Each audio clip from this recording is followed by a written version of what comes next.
दोस्तों, महाकुंभ की इस महान श्रृंखला में आज हम चर्चा करेंगे अपने स्वास्थ्य के ऊपर, जिसमें आयुर्वेद, होम्योपैथी, योग, प्राणायाम, मकर संक्रांति और महाकुंभ विशेषांक पर चर्चा करेंगे। दोस्तों, हमारे देश में सनातन आयुर्वेद की परंपरा चल रही है। आयुर्वेद अर्थात आयु का विज्ञान। यदि आप बीमार न भी हों तो भी आयुर्वेद की चीज़ें, च्यवनप्राश आदि त्रिफला खाते हैं, जिससे आपका स्वास्थ्य उत्तम रहता है और आने वाली बीमारियों से आप बच सकते हैं।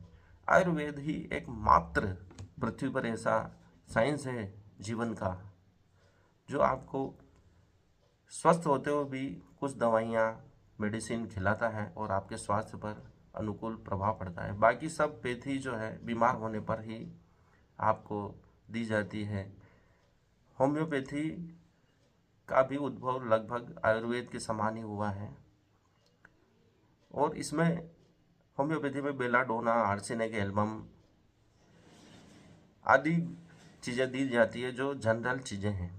और उसमें भी आयुर्वेद के समान यदि आपके पेट में गैस अधिक बन रही है तो आप सौंफ और जीरे की बराबर मात्रा लेकर उसे एक गिलास में उबाल लें, एक एक चम्मच, और जब आधी गिलास रह जाए तो उसे पिएं तो आपके गैस्ट्रोराइड आदि बीमारियां आपको ठीक हो सकती है। जो बदहजमी है, पेट में जलन है, इसमें बहुत फ़र्क पड़ता है। उसमें भी काढ़ा बनाने का विधान है और उसमें आयुर्वेद में कहा जाता है गिलोय का पेड़ यदि घर के बाहर लगाएं तो पॉजिटिव एनर्जी आपको प्राप्त होती है और कई बीमारियों से आपको वह बचाता है। पाश्चात्य में जब एलोपैथी का आविष्कार हुआ तो उसमें शरीर से खराब खून को निकालने की विधि थी। एक दर्द को बढ़ाकर दूसरे दर्द को कम किया जाता है, जिसमें कई बार व्यक्ति की मृत्यु भी हो जाती थी। अमेरिका के प्रथम राष्ट्रपति जॉर्ज वाशिंगटन की मृत्यु इसी प्रकार की इलाज से हुई, ऐसा बताते हैं। उनको एक बार बुखार आया और डॉक्टर को बुलाया गया। एलोपैथी डॉक्टर ने उनकी नसें काट दी दोनों हाथों की और सारा खून बह गया और राष्ट्रपति मर गए, ऐसा कहानी प्रचलित है। होम्योपैथी का जन्म किस प्रकार हुआ? जब एक महान वैज्ञानिक ने सिनकोना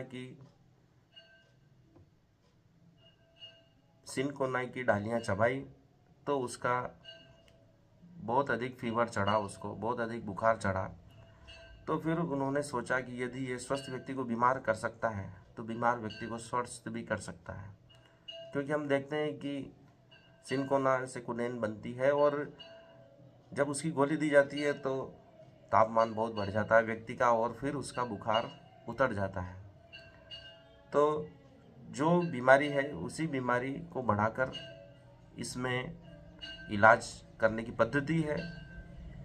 लाइक्स क्योर लाइक्स, समान वस्तुएं समान बीमारी का इलाज करती हैं, इसका ये सिद्धांत है।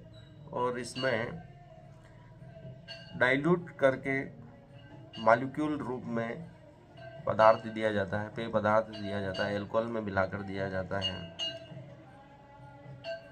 सिमिलर चीज़ें समान बीमारियों को ठीक करती है, इसका सिद्धांत है। लाइक्स क्योर्स लाइक, डाइल्यूट या अल्कोहल, पानी और नैनो पार्टिकल का मिश्रण होता है। यदि नैनो टेक्नोलॉजी से देखा जाए तो अलग अलग नैनो पार्टिकल से जल का स्वरूप बदल जाता है। यदि आप कोई मेडिसिन उसमें मिलाते हैं तो पानी का आकार उस मेडिसिन के अनुसार हो जाता है और वह आपकी बीमारी को ठीक कर देता है। इसलिए ऐसा ना सोचें कि वह बहुत ही डाइल्यूट मात्रा में होता है तो शरीर को असर करेगा या नहीं करेगा। होम्योपैथी प्रभावशाली है, यह आधुनिक विज्ञान से सिद्ध हो चुका है। आइंस्टीन ने भी कहा था कि भविष्य में बीमारियां फ्रीक्वेंसी से ठीक होगी, फ्रीक्वेंसी लेवल पर बीमारियों का इलाज होना शुरू हो जाएगा और आप शीघ्र ठीक होएंगे। ज़्यादा मात्रा में दवाई देने की ज़रूरत नहीं पड़ेगी। आप दवाई को 1-2 घंटे में दें, 10 मिनट में दें। यदि आप उसकी फ्रिक्वेंसी बढ़ाएंगे तो वो बीमारी जल्दी ठीक होगा, ऐसा आइंस्टीन ने कहा था। इसमें अच्छे खाने का भी रोल है। यदि आप न्यूट्रिशन से भरपूर खाना खाते हैं तो आपकी बीमारी जल्दी ठीक होती है। और आप कसरत करते हैं तो भी बीमारी जल्दी ठीक होती है। आयुर्वेद में कहा गया है कि भस्मों का बड़ा रोल होता है।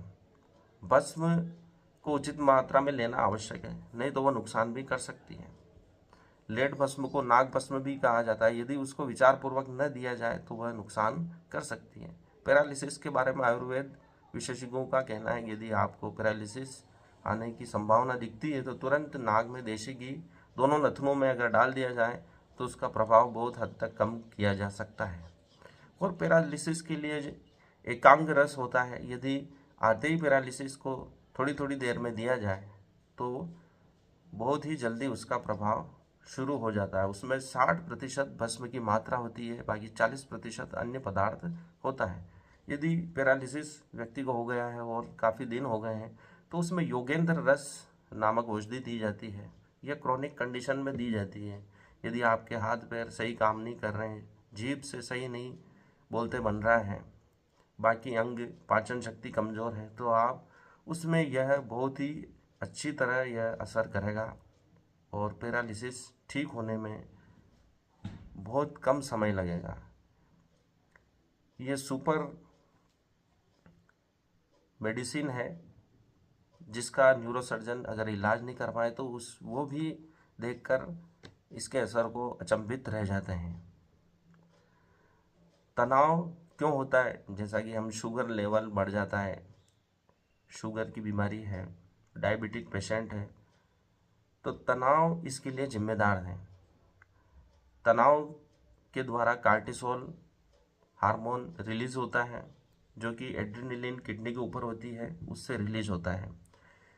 कार्टिसोल की जो स्वनिर्धारित मात्रा है, कार्टिसोल रिलीज भी होना चाहिए, उसकी 50 से 250 मिलीक्यूलेट मात्रा सुबह 8 बजे और शाम को 5 बजे रिलीज होती है, ऐसा औषधि विज्ञानों का मत है। यह नेचुरल प्रक्रिया है, यह प्राकृतिक प्रक्रिया है, इसका होना आवश्यक है। यह सुबह 8 बजे और शाम को 5 बजे इसकी मात्रा अत्यधिक होती है, मैक्सिमम होती है। तनाव में कार्टिसोल निकलता है, शरीर में बहुत ही विरोधी चीज़ें भी होती है। यदि कार्टिसोल निकल रहा है तो उससे क्या होगा, ग्लूकोज लेवल बढ़ेगा और इंसुलिन जो पेनक्रियाज से अग्नाशय से निकलता है वो ग्लूकोज की मात्रा को कम करता है, उसका संतुलन स्थापित करता है। तो शरीर में विरोधी चीज़ें एक साथ पाई जाती हैं। इसी प्रकार थायराइड T34 फैट के लेवल को कंट्रोल करता है, कम करता है। इंसुलिन ज़्यादा होने पर शरीर रेसिस्टेंस हो जाता है और ग्लूकोज की मात्रा को नियंत्रित नहीं कर पाता है। कोर्टिसोल बढ़ने से घबराहट होती है, शुगर लेवल बढ़ता है। आयुर्वेद में कहा गया है यदि अश्वगंधा उसको दी जाए तो शुगर लेवल को हम ठीक कर सकते हैं। तो ये कोई शुगर पेशेंट है तो वो अश्वगंधा का उपयोग कर सकता है। अश्वगंधा शक्तिवर्धक भी है और कई बीमारियों में इसका उपयोग किया जाता है। इसको औषधि फसल के रूप में भी उगाया जाता है और इससे किसानों को आर्थिक लाभ भी मिलता है। इसे अश्वगंध भी कहा जाता है। यदि हम पेट में गैस बन रही है, खाना नहीं पच रहा है तो 3-4 लौंग भोजन के बाद चबा सकते हैं। बाकी एल्प्राजोलम और बाकी जो हम एल्प्राजोलम से डिमेंशिया हो सकता है, हड्डियां कमज़ोर होती है, हमारे जो गुड बैक्टीरिया हैं वो ख़त्म हो जाते हैं, तो हमें प्राकृतिक चीज़ों का ही उपयोग करना चाहिए। ये लौंग 3-4 लौंग जो हम खाते हैं उससे अल्सर भी कम होता है। ये बॉडी को रीजनरेट करता है। च्यवनप्राश का उपयोग भी हर किसी को नहीं करना चाहिए, जैसा कि आयुर्वेद का मत है। यह बॉडी को रीजनरेट करता है। और फरवरी में आंवला पकता है तो उस आंवले का हमें उपयोग करना चाहिए। च्यवनप्राश की बजाय हमें आंवले का उपयोग करना चाहिए क्योंकि वह सबके लिए नहीं होता है।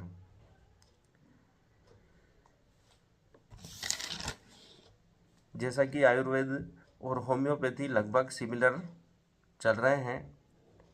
हमें इसका उपयोग करना चाहिए और जीवन को सफल बनाना चाहिए। योग प्राणायाम का भी बड़ा महत्व है। योगासन करके हम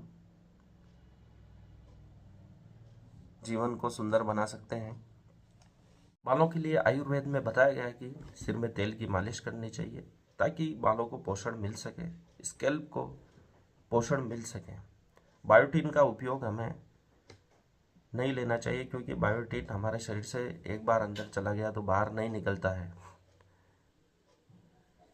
हमारे आर्थराइटिस हेतु जो डाइट प्लान है उसमें कड़ी चावल नहीं खाना चाहिए, छोले नहीं खाना चाहिए, लस्सी अल्कोहल का उपयोग नहीं करना चाहिए क्योंकि लस्सी की ठंडी तासीर होती है और वो हमारे दर्द को बढ़ा सकता है। स्ट्रेस लेने से कोलेस्ट्रॉल बढ़ता है और गाल ब्लेडर ज़्यादा खाने से बढ़ता है। सुबह सुबह हम वॉक करें, धूप लें, रात को ज़्यादा ना घूमें और जिम भी न जाएं रात को। शाम को कसरत करने वालों को देखा गया है कि वह हार्ट अटैक उससे बढ़ता है। सुबह का समय ही कसरत के लिए है। आप सुबह कसरत करें और रात को अच्छी नींद लें। रात को ज़्यादा देर तक न जागें तो आप स्वस्थ जीवन जी सकते हैं। योग करें, प्राणायाम करें, अनुलोम विलोम कपालभाति से आप अपना शुगर लेवल सही रख सकते हैं, बीपी सही रख सकते हैं। कपालभाति करने से शुगर लेवल बहुत ही जल्दी कंट्रोल में आता है, ऐसा योगाचार्यों का मत है।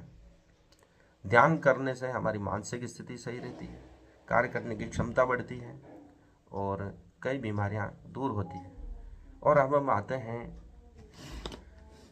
महाकुंभ विशेष पर आते हैं।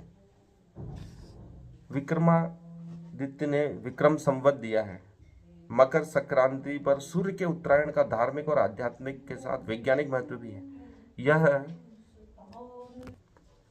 यह देवताओं के जागने का समय है, जैसा कि दैनिक भास्कर में कल के पेपर में कहा गया। यह जीव जगत में नई चेतना और ऊर्जा के संचार का समय है। महाभारत काल में तो भीष्म ने अपनी मृत्यु के लिए सूर्य के उत्तरायण होने का इंतजार किया था। जब जब मकर संक्रांति आती है तो उज्जैन का महत्व इसलिए बढ़ जाता है क्योंकि दिल्ली में यदि बहुत ठंड है और मुंबई में आपको ठंड नहीं लग रही है, लेकिन उज्जैनी समशीतोष्ण है। यहाँ पर न तो ज़्यादा ठंड है, न यहाँ ज़्यादा गर्मी है, न यहाँ ज़्यादा बारिश होती है। ये पृथ्वी पर सबसे अनुकूलित जगह है। यही वजह है कि चिकित्सा जगत के महारथियों में जैसे चरक और धन्वंतरी ने भी अपनी कर्मभूमि को उज्जैन चुना था।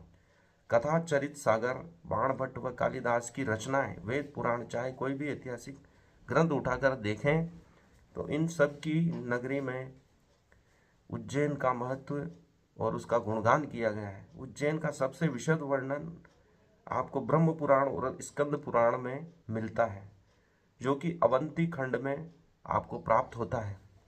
यह विश्व की एकमात्र ऐसी नगरी है जिसमें 12 बार नाम बदले गए। 12 बार इस नगरी के नाम बदले गए, अर्थात यह सनातन है। इसका कभी प्रलय में भी अंत नहीं होता है, ऐसा विद्वानों का मत है। जयति जय उज्जैनी ग्रंथ के अनुसार पद्म पुराण में पंडित सूर्यनारायण व्यास ने विक्रम संवत के 2000 वर्ष पूर्ण होने पर सहस्त्राब्दी समारोह समिति बनाकर, द्विस्त्राब्दी समारोह कहा जाता है जिसे, समिति बनाकर इसका आयोजन किया। इसके जरिए महाराजा विक्रमादित्य द्वारा प्रवर्तित विक्रम संवत के महत्व को फिर से उजागर किया गया और स्थापना की गई। डॉक्टर विष्णु श्रीधर वाकणकर ने खुदाई में सोने की मुद्रा प्राप्त की थी, जिससे यह पुष्टि होती है, यह सिद्ध होता है कि विक्रम संवत ईसा पूर्व 57 से शुरू होता है। इस हिसाब से भी यह हम विक्रम संवत से 21वीं शताब्दी में मौजूद हैं। ये हमें पश्चिम ने नहीं बताया। दुर्भाग्य यह है कि जिन विदेशी आक्रांताओं शकों को विक्रमादित्य ने परास्त किया और वे शाकाहारी कहलाए, उन शकों के संवत को स्वतंत्रता के बाद राजकीय संवत बनाया गया है। उज्जैन के 9 रत्नों के बहानों, 9 ग्रहों की चाल और ज्योतिष का प्रशिक्षण। उज्जैन को पूरी दुनिया में ज्योतिष केंद्र के रूप में सर्वोच्च मान्यता है। इसकी वजह यह है कि उज्जैनी नवरत्नों से सजी धजी थी और ज्योतिष के वराह मिहिर, चिकित्सा के धन्वंतरी, शपकणक, शंकु, बेताल भट्ट, कालिदास जैसे महारथी इन नवरत्नों में शामिल थे। कथाओं को इस प्रकार से गूंथा गया जिससे ज्योतिष शास्त्र को पढ़ने में प्राचीन विद्यार्थियों को, शिष्यों को बहुत ही आनंद आता था और वे जीवन भर उसको भूलते नहीं थे। कथाओं से जोड़कर ही हमारे साहित्यों का अधिकतर निर्माण किया गया। ग्रह नक्षत्रों की कथाएं, उनसे जोड़कर ग्रहों के गुणों को आसानी से याद रखा जा सकता है। कथाएं भारत भूमि का सार है। कथा बिना मनुष्य जीवन अधूरा है। हर चीज से, हर ग्रह, पिंड आदि से कथाओं को जोड़कर इसको लोकमानस में भी याद रखना आसान हो गया है। ज्योतिष को पढ़ना बहुत आसान हो गया है। यही उनका नुस्खा था, तरीका था। 9 रत्नों को यदि आप 9 ग्रहों से जोड़ देंगे तो यह बात आसानी से समझ में आ जाएगी। 9 ग्रहों को इन 9 रत्नों से जोड़कर इन्हें याद रखना भी बहुत आसान हो जाएगा। महाकुंभ के इस अवसर पर हम अपने स्वास्थ्य का भी ध्यान रखें। मकर संक्रांति जो पर्व गुजरा है, इसकी कई बातें हैं जो एक दिन में बताना संभव नहीं है और उपरोक्त लेख दैनिक भास्कर में दिया गया था। इसमें मेरे निजी विचार नहीं हैं, परंतु ये सभी मानव जाति को सुनना आवश्यक है। तभी हम स्वस्थ और अपने आध्यात्मिक उन्नति को प्राप्त कर पाएंगे। धन्यवाद। आज के लिए इतना ही। हार्दिक आभार।